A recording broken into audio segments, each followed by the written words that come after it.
Good morning, Stephen. Weigh in here for us. Do you think this series is now basically over? I wouldn't say it's over, but right now Boston is playing 4 against 5 against Golden State, and Golden State's gonna got some tough decisions to make. And the toughest decision is, do we sit Draymond down? Oof. Because playing 4 on 5 on defense, on offense is really handicapping Golden State. It's making it harder for Steph to get those shots coming off the screens and making it harder for Clay and anybody else to even get a good rhythm because the guys guarding Draymond is able to double team all over the court. And by him not even looking at the basket, it's handicapping him. And then again, what he does best, play defense. He's not doing that either, right? Draymond is not really doing anything on both ends of the court. I love Draymond. He's one of my favorite players. But right now he's hurting his team more than helping them. The little antics and stuff on the court, kicking and wrestling and diving, falling on people for balls, that's all insecurities making up for lack of production, a lack of game. And that's what's going on right now. I call a spade. He's my boy, but they might have to sit him down to win the series because he's not helping them at all. I don't believe it's over. I picked the Celtics before the series started. I still believe in them. You can't dismiss the Warriors because Steph Curry, he's still electric. He still can go get you 10, 12. You mentioned he probably, what's to say he doesn't score 12 threes? We've seen Clay get 11, 12, 13, 14 threes in a ball game. Yep. But I think I don't know if it's Draymond, but I think the thing is they might have to go a little bit more athletic and they might have to play Kuminga. Because Draymond is not giving them anything, but Draymond is really the heartbeat. He does a great job of setting picks. He does a great job of the dribble handoff. And a lot of times, then when you think he's going to hand the ball off, he'll peel and go lay the ball up himself.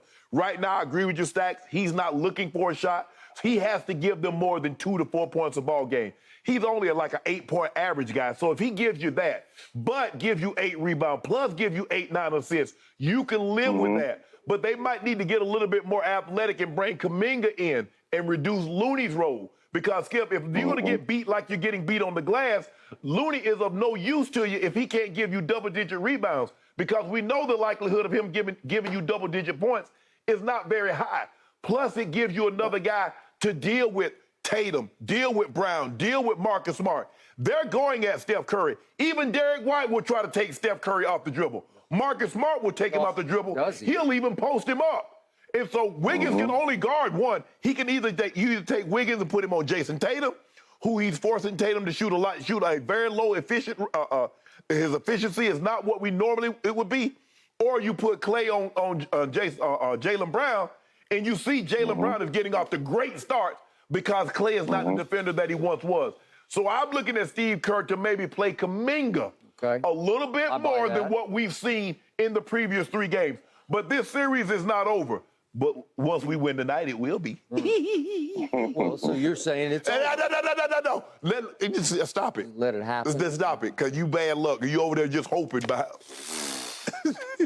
This series is over. I hate when you do this. But Steven Jackson, I love your point. I had not thought about your point because I get Draymond crazy where I just get fixated on how much he has meant past tense to this team. Right. He has been the guts. He has been the glue. He has been the facilitator. He's really been the point guard on offense. Yeah. Even more than Steph has.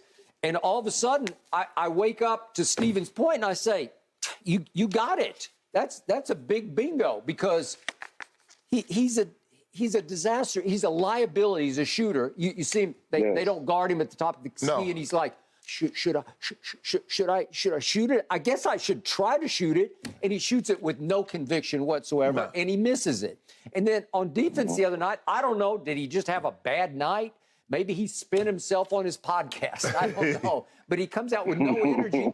He wouldn't even do the fundamental screens of Robert Williams. You just get your butt into him, try to push him back a little bit because Robert Williams is just going up over him, snatching offensive rebounds. It's the antics. Okay. He's focusing on antics and trying to get in the head of the Celtics as opposed to playing this game. This needs to be an Andre Iguodala Memorial Steve Kerr brilliant move where he says, I'm going to put so-and-so in. I'm just not sure who so-and-so is. Would you start Kuminga? Would you? I don't know which. I wouldn't start him, but Skip, I'd give him more than DMP and mop-up minutes. Okay, but where do you go? You can't go smaller because Boston's way too big already, right? No. I mean, you can't put Jordan Poole in the starting lineup in place of Draymond, right? Well, he's a liability defensively. Okay, well, I'm just saying. Stephen, where do you go? Where would you reach on the bench? For whom?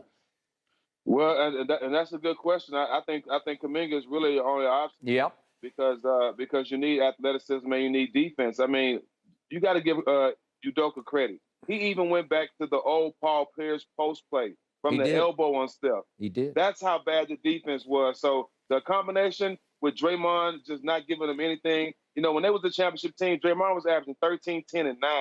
He's not that guy no more, right? But they need him to win this championship. And Steph has to even – the token defense does not work in the NBA Finals. The token defense will work all regular season. In the NBA Finals, if you're not playing defense, you're going to get exploited. And that's what's happening to Steph right now. Very good point. That Warriors bench certainly came in handy in game 2. We'll see if Steve Kerr runs that back a little bit more tonight. Thanks, Stephen. Have a great weekend. Thank you for watching. You can subscribe here to get the latest from the show, and be sure to check out more of the best clips from Undisputed, or go watch a few other segments from our other shows on FS1.